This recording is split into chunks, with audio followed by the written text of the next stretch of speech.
اللہ تعالیٰ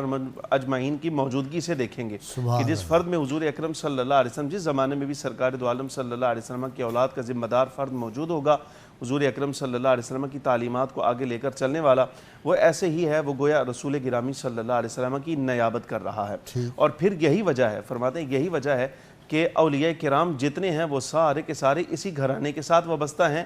اور مرتبہ ولایت کا جو سب سے اعلیٰ منصب ہے وہ بھی اللہ تبارک و تعالیٰ جل وعلا نے اسی گھرانے میں رکھا ہے، جسے قطبیت عظمہ کہا جاتا ہے۔ سبحان اللہ۔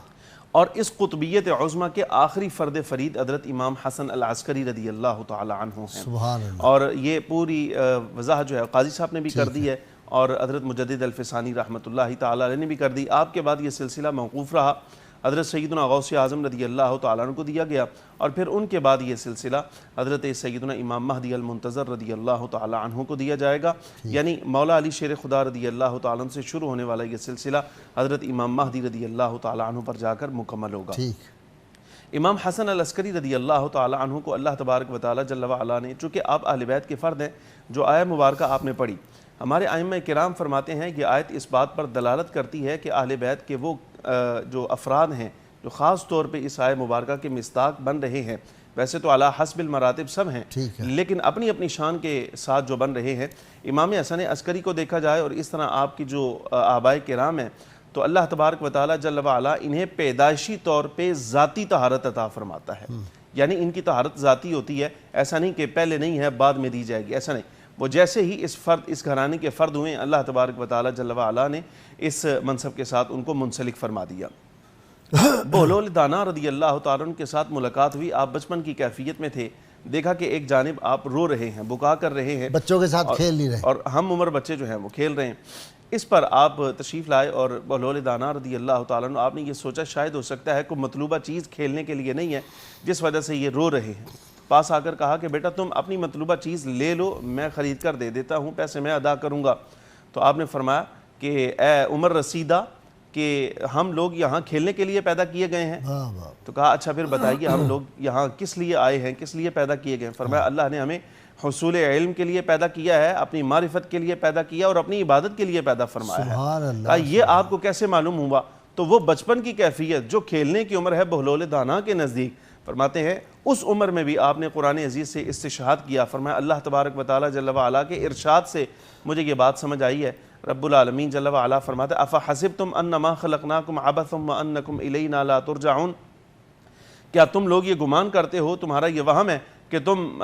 فضول پیدا کیے گئے ہو، بے فائدہ پیدا کیے گئے ہو اور تم واپس ہماری طرف لوٹائے نہیں جاؤ گے؟ فرمایا میں نے اس سے نتیجہ نکالا۔ اچھا اس کے بعد آپ نے حضرت بہلول دانا رضی اللہ تعالیٰ نے آپ سے نصیحت طلب کی کہ مجھے کچھ نصیحت کیجئے، کچھ اشعار میں آپ نے نصیحت کی، اور اس کے بعد آپ کو غشی کی کیفیت طاری ہوئی۔ جب افاقہ ہوا، حضرت بہلول رضی اللہ تعالیٰ عنہ عرض کرنے لگے کہ یہ ایسا کیوں ہوا؟ تو فرمایا میں نے اپنی والدہ محترمہ کو دیکھا تھا کہ وہ جس وقت بھٹی بھڑکاتی ہیں، آگ جلاتی ہیں، تو بڑی لکڑیوں کو جلانے کے لیے پہلے چھوٹی چھوٹی لکڑیاں جو تنکے ہوتے ہیں پہلے ان کو شامل کرتی ہیں۔ مجھے یہ ڈر ہے کہیں اللہ تبارک و تعالیٰ جل وعلا، یہ خیشیت الہیہ کا مقام ہے، وگرنہ اللہ تبارک و تعالیٰ جل وعلا نے جو منصب ان کو عطا فرمایا ہے اس منصب کی وجہ سے اخروی مقام ان کا وہ متعین ہے، لیکن پھر بھی وہ منصب کا تقاضا بھی یہ ہے کہ بندہ اللہ تبارک و تعالیٰ جل وعلا کا خیشیت رکھے۔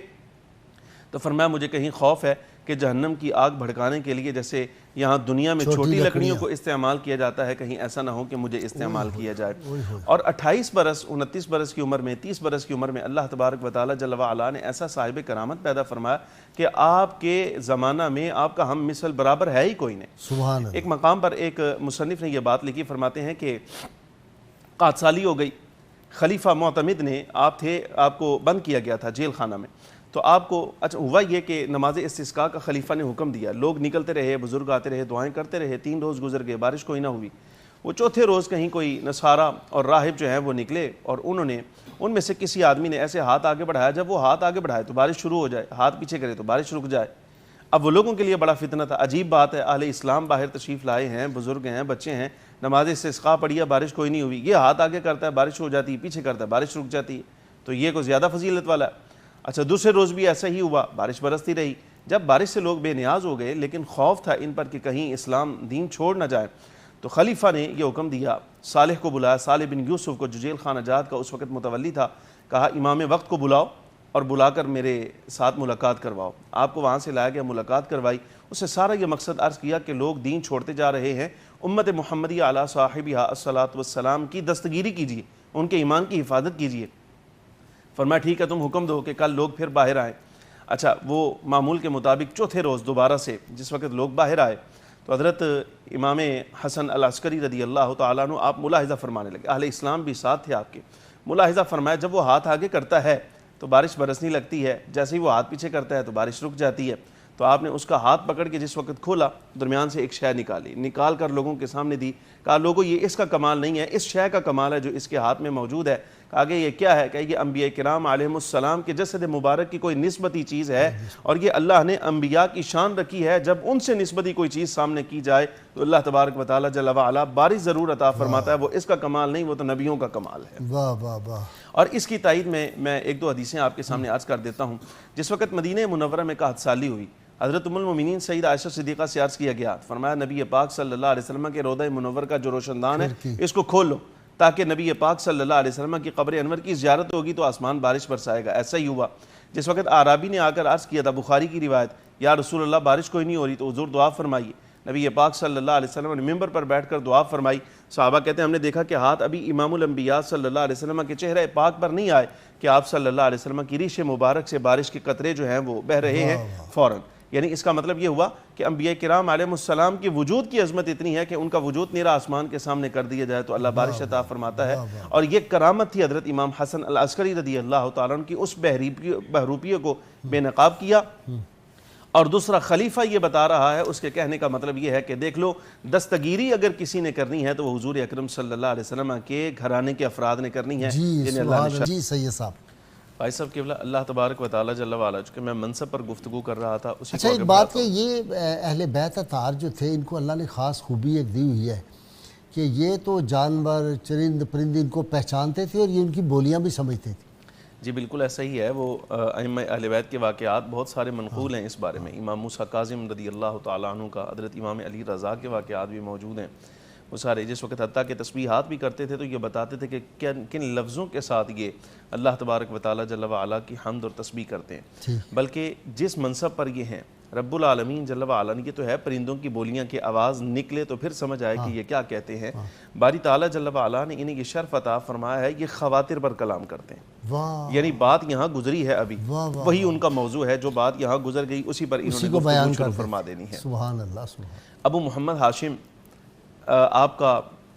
ہم مجلس تھا، یہاں بیٹھا تو حضرت امام حسن عسکری رضی اللہ تعالیٰ عنہ نے ایک جملہ ارشاد فرمایا اللہ تبارک و تعالیٰ جل وعلا نے جنت کا ایک باب ایسا بنایا ہے جس کا نام معروف ہے، اور دنیا کے اندر اہل معروف ہیں، یعنی احسان کرنے والے، نیکیاں کرنے والے، بھلائیاں کرنے والے، قیامت کے دن اللہ تبارک و تعالیٰ جل وعلا انہیں اس کی معرفت بھی عطا فرمائے گا اور یہیں سے وہ گزارے جائیں گے۔ اب یہ جو سامع تھا یہ سن کر دل میں خیال کرتا ہے کہ پھر چلے میرے لیے تو خوشی کا باعث ہے، اس لیے کہ میں نے لوگوں کی حاجتیں پوری کی ہیں، میں نے لوگوں کے ساتھ بھلائی کی ہے، میں نے یہ معاملات، اس کو فوراً اپنی نیکیاں یاد آنے لگیں۔ تو حضرت امام رضی اللہ تعالیٰ عنہ نے فوراً یہ جملہ ارشاد فرمایا جو نیکی کر رہا ہے اس پر دوام اختیار کر، اس پر دوام اختیار کر، اس پر دوام اختیار کر، یعنی جو سوچ رہا ہے وہ کبھی چھوڑنا مت، اس لیے کہ جو دنیا میں اہل معروف ہیں آخرت میں بھی وہی اہل معروف ہوں گے، یعنی جو بھلائی دنیا میں کرنے والے ہیں آخرت میں ان کے ساتھ اللہ تبارک و تعالیٰ جل وعلا ان کی بھلائی کا نتیجہ عطا فرمائے گا۔ ایک جملہ میں ضرور عرض کرنا چاہوں گا، کاظمی شاہ صاحب اور دیگر ہمارے جو سامعین ہیں، ناظرین پوری دنیا میں دیکھ رہے ہیں، ائمہ اہل بیت اطہار رضی اللہ تعالیٰ عنہ مجمعین کی جتنی شان ہے، اس شان و عظمت کے حوالے سے ہمارے پاس یہ استطاعت نہیں ہے کہ ہم اس پر کلام کر سکیں۔ کلام کرنے والی شخصیات جو ہیں وہ حضرت مجدد الفسانی رضی اللہ تعالیٰ عنہ، شیخ عبدالحق محدث دہلوی رحمۃ اللہ تعالیٰ علیہ، دیگر بہت ساری، لیکن ہمارے ہاں مطالعہ کی بہت کمی۔ مرآت الزمان، وفیات الاعیان، تاریخ بغداد، سیر و اعلام النبلاء، بے شمار کتابیں ایسی ہیں کہ جس پر وہ کام کرنا شروع کرتے ہیں بزرگان دین ہمارے، اور جو تراجم میں نے اہل بیت اطہار رضی اللہ تعالیٰ عنہ مجمعین بزرگوں کے پڑھے ہیں ان کتابوں کے اندر، وہ میں نے دیگر بزرگوں کے نہیں پڑھے، میں نے 4 لائنیں بھی پڑھی ہیں، لیکن جس طرح صفحات پر پھیلا کر ان کی کرامات کا باب الگ سے کیا جائے گا، ولادت کا باب الگ سے متعین کیا جائے گا، ولادت سے پہلے خوشخبریوں کا باب الگ سے، ان کی روایات کا، ان سے جو روایات لی گئی ہیں، ان کے آگے جو روایات کی گئی ہیں، وہ ساری روایات کے ابواب متعین کیے گئے ہیں، تو کمی مواد کی نہیں ہے۔ لیکن ہمارے ہاں وہ کمی ضرور ہے کہ ہمارے جو اہل محراب و منبر ہیں، یہ زیادتی ان کی ہے کہ وہ بیان نہیں کرتے، ان کو چاہیے وہ پہلے اس کو سمجھیں پھر اس کو بیان کریں، یہ عالم کی ذمہ داری بنتی ہے۔ اس کے اوپر شاہ صاحب ریسرچ کر کے اور ان ساری چیزوں کو نکال کے ایک شخصیت کی الگ سے کتاب مدون کرنی چاہیے۔ لیکن حضرت عبداللہ بن مسعود رضی اللہ عنہ کی جو فقہ عبداللہ بن مسعود ہے، اب وہ حدیثیں تو موجود تھی، اب کون بخاری بھی پڑھے، مسلم، نسائی، ترمذی، ابن ماجہ، ابو داؤد ساری پڑھے، عام آدمی تو نہیں نہ پڑھ سکتا۔ اب جنہوں نے محنت کی انہوں نے وہ ساری چیزیں الگ کر دی، سید علی مرتضیٰ شیر خدا کی ساری الگ کر دی۔ اس اعتبار سے کاظمی صاحب کا اشارہ یہ تھا کہ ان سب چیزوں پہ ریسرچ کر کے ان کو اکٹھا کر کے اس کو محدود کیا جائے ان علماء کے ساتھ جو ممبر پر بیٹھتے ضرور ہیں، اور پھر ان منتظمین مساجد کے ساتھ بھی کہ جو صرف اس لیے کہ مسجد میں اگر اہل امام رکھا جائے گا، اہل خطیب رکھا جائے گا، بیان کرنے والا، تو شاید اس کے وظائف بھی اس کی علمی مرتبہ کے مطابق دینے پڑیں گے، تو جتنا گزارا ہو سکتا ہے ویسے کر لیا جائے۔ کل مجھے بڑا دکھ ہوا، ایک نوجوان عالم دین آئے تھے فاتحہ کے لیے میری اہلیہ کی، بیٹھے ہوئے انہوں نے بات سنائی اور سارا دن میری طبیعت پہ بوجھ رہا۔ انہوں نے کہا کہ میں جس مسجد میں خطابت کرتا ہوں مجھے 35,000 روپیہ دیتے ہیں ماہوار، اور جب سے میں آپ کے چینل پہ پروگراموں میں آیا تو انہوں نے 30,000 کر دیا۔ تو میں نے کہا یہ کہ آپ نے کم کر دیا، مہنگائی زیادہ۔ انہوں نے کہا وہ تم چینل پہ جاتے ہو تمہیں وہاں سے پیسے ملتے ہوں گے، تو اس لیے ہم نے 5,000 روپے کم کر دیا۔ یہ شرم کی بات ہے، کسی بھی میں سمجھتا ہوں امام اور خطیب کی اس دور میں کم از کم کہہ رہا ہوں 1 لاکھ روپے ہونے چاہیے، کم از کم کہہ رہا ہوں۔ بھائی صاحب ایک جملہ، نعت خان کو آپ دیتے ہیں 5 لاکھ، 6 لاکھ، 10 لاکھ، اور یہ جو جس سے ساری عمر قرآن و حدیث پڑھا ہے اس کو آپ دیتے ہیں 30، 25، 20,000 روپیہ بہت ہے جی۔ شاید ہو سکتا ہے آپ کے لیے حیرانگی کا سبب ہو، ہمارے یہاں کے ایک سکولر ہیں،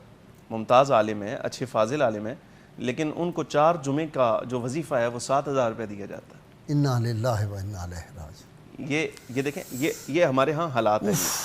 بہرحال یہ معاملات الگ ہیں۔ حضرت امام رضی اللہ تعالیٰ عنہ کے تربیت ہوتی ہے لوگوں کی، لیکن ہمارا مقصد یہ ہوتا ہے کہ یہاں لوگوں تک ہم یہ بات، لوگوں کو احساس ہی نہیں ہوتا، یہ ہمارا کام ہے کہ ان لوگوں تک پہنچائیں۔ اور جو جین عالم دین ہے، یہ 2 نمبر والے نہیں جعلی اپنے نام کے ساتھ ڈاکٹر لکھ لیا، فلان لکھا، مفتی اعظم خود ہی لکھ دیتے اپنے آپ کو، مفتی اعظم پاکستان، خطیب اعظم پاکستان۔ اور کچھ نہ صحیح تو کم از کم اتنا خیال کرنا چاہیے کہ اگر آپ چاہتے ہیں کہ محراب سے جو مسجد کا مقصد ہے اگر تربیت ہو لوگوں کی، آپ کے حاضرین کی، آپ کے نمازیوں کی، تو چاہیے کم از کم اس کے علم کا تو اہتمام کریں، اور کچھ نہ صحیح تو کم از کم اس کو کتب خانہ تو تیار ایسا کر کے دے جس میں بیٹھ کر وہ اپنا وقت لگائے۔ ویسے دکھ کی بات آپ کو ایک بتاؤں جو میرا تجربہ ہے، اللہ تعالیٰ معاف کرے، 80% مساجد کی جو انتظامی کمیٹی اس میں جوہلا ہوتے ہیں۔ جی بالکل ایسا ہی۔ اچھا، ان جوہلا کا مقصد کیا ہوتا ہے کہ وہ جو خطیب یا امام ہے اس پہ اپنا روب جمائیں اور وہ بڑے افسر بن کے ان پہ رہیں فلاں، اس لیے وہ کبھی کسی ایسے آدمی کو برداشت ہی کریں گے جو خوددار ہو یا کوئی جین العالم ہو۔ جب بیچارہ کم علم ہوگا تو ویسے ہی ڈرا رہے گا، ان کی تابع داری کرے گا، وہ اس سے کہیں گے میرے جوتے پالش کر دو، ہمارے گھر فلانا ہمارا کام ہے وہ کر دو۔ آپ کو پتہ ہوگا کہ جسٹس اختر شبیر صاحب اللہ ان کو زندگی دے، ہمارے سپریم کورٹ کے ریٹائرڈ جج ہیں، ان کے پاس یہ کیس لگا تھا اور میں بھی گیا تھا اسسٹ کرنے کے لیے۔